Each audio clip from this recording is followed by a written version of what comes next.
Hi everyone! Welcome back again to my channel. So for today's video, gagawa po tayo ng scone or scone with raisin. Ang scone is a kind of biscuit, lightly sweet biscuit. They eat this one with cream, tea, and any jam. Then siniserve to sa mga hotels. And then one of my student requested this scone recipe.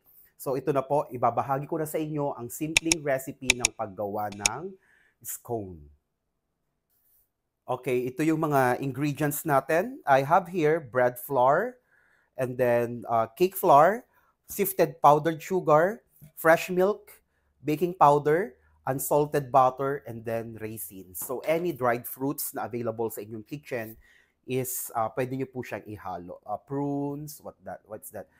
Cranberries. So ilalagay ko po siya sa mixing bowl. All dry ingredients first.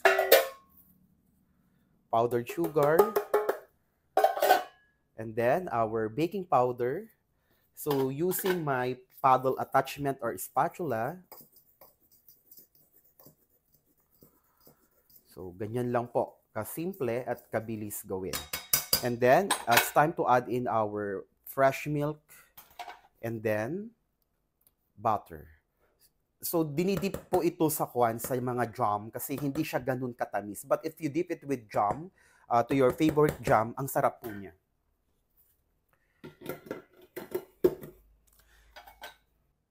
Okay, using paddle attachment. Ipapaddle attachment natin siya. Then, mahinang speed lang po muna para hindi tumalsik yung ating flour and other ingredients.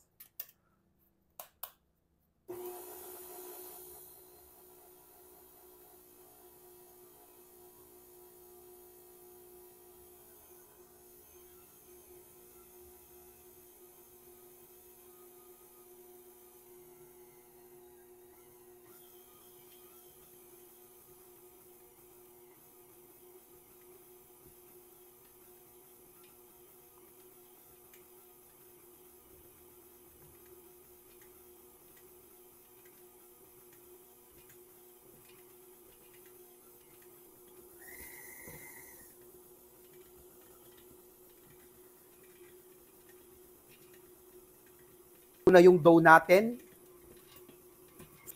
Okay, everyone, as you can see, nabuo na yung dough natin, nag-compact na siya.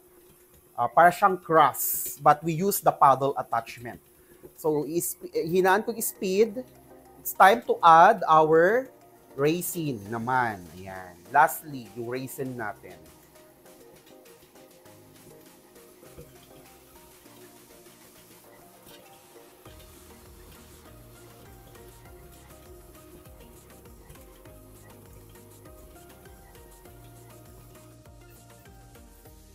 Okay?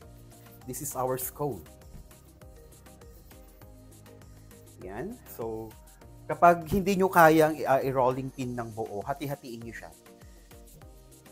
So, I'm going to roll a circle.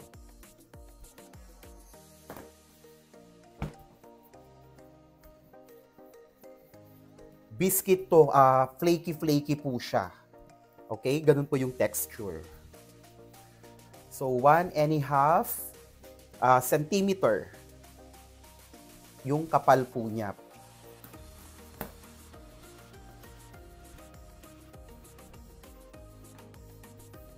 Okay.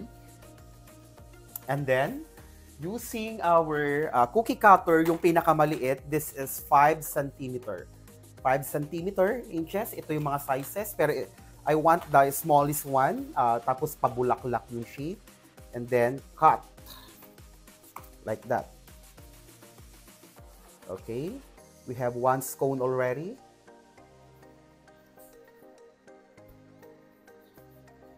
Oh, nakadalawa na tayo na scone. Then cut. Yan.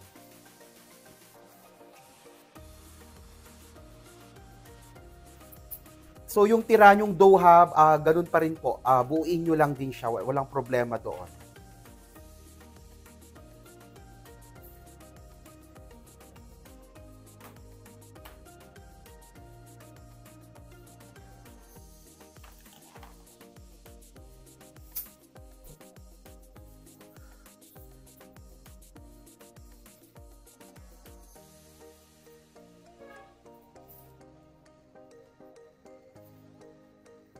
Okay, hindi to itatapon ha, yung scrap natin.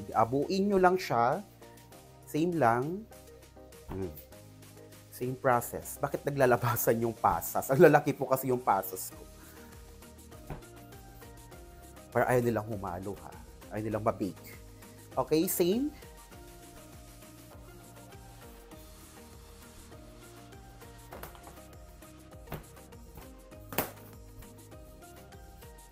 One and a half centimeter. 1.5 centimeter. Yan o, nakikita nyo yung layer, may layer po siya, yung pagka-flaky.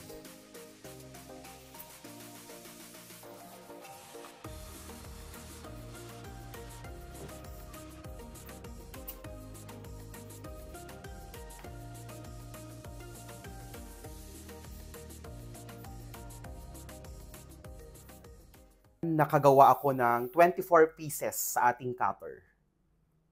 Bago natin i-bake yung ating scones, lagyan muna natin siya ng pure egg yolk, brush on top para mag-brown po siya. Siya yung magpapa-brown sa scone natin. And preheat your oven at 375 Fahrenheit. 375 Fahrenheit. Okay? Inuulit ko kasi minsan they ask that oven temperature. Brush.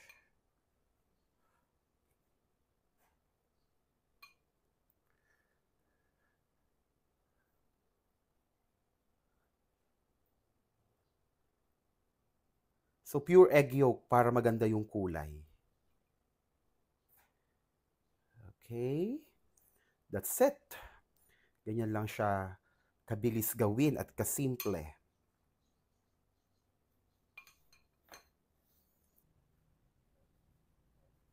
Okay, preheated na yung oven natin. So, 15 to 20 minutes or until golden brown yung top. Okay? Depende po yan sa oven nyo. After 15 minutes, ito na yung scones natin. Ready na siya. Palamigin, and then mamaya we will serve this one with strawberry jam or blueberry jam. Okay, everyone. So, ito na yung ating strawberry jam, store-bought.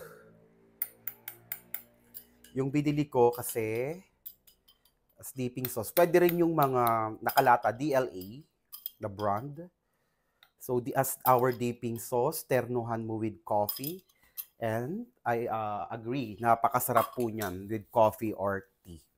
So, ito yung ating finished product na raisin scones with strawberry jam or blueberry. Any pineapple jam can do.